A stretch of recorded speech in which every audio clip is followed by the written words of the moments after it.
South আফ্ৰিকাই আফগানিস্তানক 107 ৰানৰ ব্যৱধানত পৰাস্ত কৰি চলিত চেম্পিয়ন্স ট্ৰফিৰ যি অভিযান সেই অভিযান আৰম্ভ কৰিলে সাউথ আফ্ৰিকান দলে।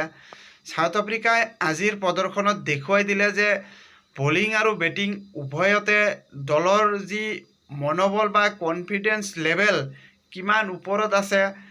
আফগানিস্তান দলৰ ওপৰত আজিৰ প্ৰদৰ্শনেই বিৰোধী দলসকলক যেন আগজাননী এটা প্ৰদান কৰি দিলে সাউথ আফ্ৰিকান দলে। প্ৰথমতেই মেচখনত সাউথ আফ্ৰিকান দলে বেটিং কৰি 315 ৰানৰ স্ক'ৰ গঢ়ি তুলিছিল 6 উইকেটৰ বিনিময়ত, আৰু ইয়াৰ মূলতেই আছিল ৰায়ান ৰিকেলটন আৰু টেম্পা বাবুমাৰ দৰ্শনীয় ইনিংছ আছিলে। ৰায়ান ৰিকেলটনে কেৰিয়াৰৰ প্ৰথমটো 100 ৰান অৰ্জন কৰিবলৈ সক্ষম হৈছিলে। তেখেত 103 ৰানৰ এটা দৰ্শনীয় ইনিংছ উপহাৰ দিছিল। এই মেচখনত যি ধৰণে সুবিধা লাভ কৰিছিল ৰায়ান ৰিকেলটনে, সেয়া একেবাৰে প্ৰশংসা কৰিব লাগিব, কিয়নো হেনৰি ক্লাছনৰ স্থানত as a wicket keeper batter হিচাপেহে ৰায়ান ৰিকেলটনে খেলিবলৈ চান্স পাইছে। হেনৰি ক্লাছন যদি আঘাতপ্ৰাপ্ত নোহোৱা হ'লহেঁতেন, ৰায়ান ৰিকেলটনে আজি এই মেচখনত প্লেইং 11ত স্থান নোপোৱা হ'লহেঁতেন। সতীৰ্থ খেলুৱৈ আঘাতপ্ৰাপ্ত হোৱাৰ কাৰণে যি ধৰণে প্লেইং 11ত স্থান লাভ কৰিছে আৰু সেই সুবিধা সম্পূৰ্ণৰূপে হাতে হাত ধৰি যি ধৰণে পাৰফৰ্মেঞ্চ কৰি দেখুৱাই দিলে, ইয়াৰ পৰাই আগন্তুক মেচখনত যদি হেনৰি ক্লাছনে প্লেইং 11লৈ উভতি আহে, তেনেহ'লে সাউথ আফ্ৰিকান মেনেজমেণ্ট আৰু অধিনায়কৰ কাৰণেও এটা টাফ সিদ্ধান্ত হ'ব যে ৰায়ান ৰিকেলটনক প্লেইং 11ত ৰাখিবনে নাই।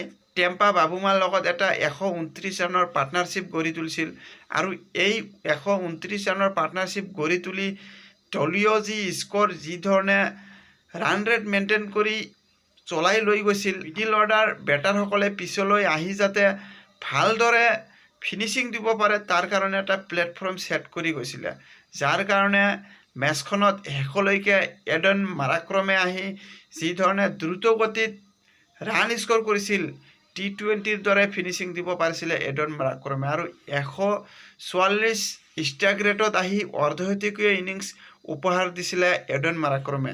কেৱল মাত্ৰ 36টা বলৰ সন্মুখীন কৰি 52 ৰানৰ এটা অপৰাজিত ইনিংছ উপহাৰ দিছিলে এডন মাৰাক্ৰমে।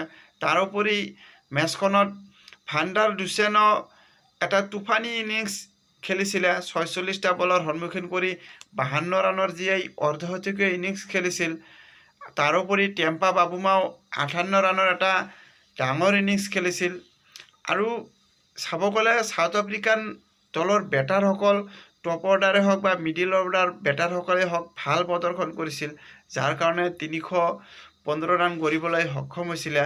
কিন্তু আফগানিস্তান দলৰ বলাৰসকলৰ কথা ক'ব গ'লে কেৱল মাত্ৰ মহম্মদ নবীয়ে কিছু নিজৰ যি সেই পুৰণা ঝলক, সেই ঝলক দেখুৱাব পাৰিছিল। তাৰ বাহিৰে যি এক্সপেক্টেশ্যন আছিলে যে ৰাছিদ খানৰ ওপৰত যি ধৰণৰ ভূমিকা গ্ৰহণ কৰিব লাগিছিল ৰাছিদ খানৰ, সেই ক্ষেত্ৰত ৰাছিদ খানে আজিৰ মেচখনত ইমান এটা উইকেট লৈ প্ৰভাৱ পেলাব পৰা নাছিল, যাৰ কাৰণে সাউথ আফ্ৰিকান দলে ডাঙৰ স্ক'ৰ গঢ়ি তুলিছিল। আৰু এই স্ক'ৰ আফগানিস্তান বেটাৰসকলৰ আগত প্ৰায় অসম্ভৱ যেন আছিল, কিয়নো যি ধৰণে আফগানিস্তান বেটাৰসকলে আহি প্ৰথমতে শ্ল' হিচাপে খেলিব ধৰিছিল, ইয়াৰ পৰাই অনুমান কৰিব পৰা গৈছিল যে শেষলৈ যেতিয়া এটেকিং কৰিব যাব বেটাৰসকলে ওপৰ জুপুৰি উইকেট হেৰুৱাব, আৰু সেয়াই হৈছিল।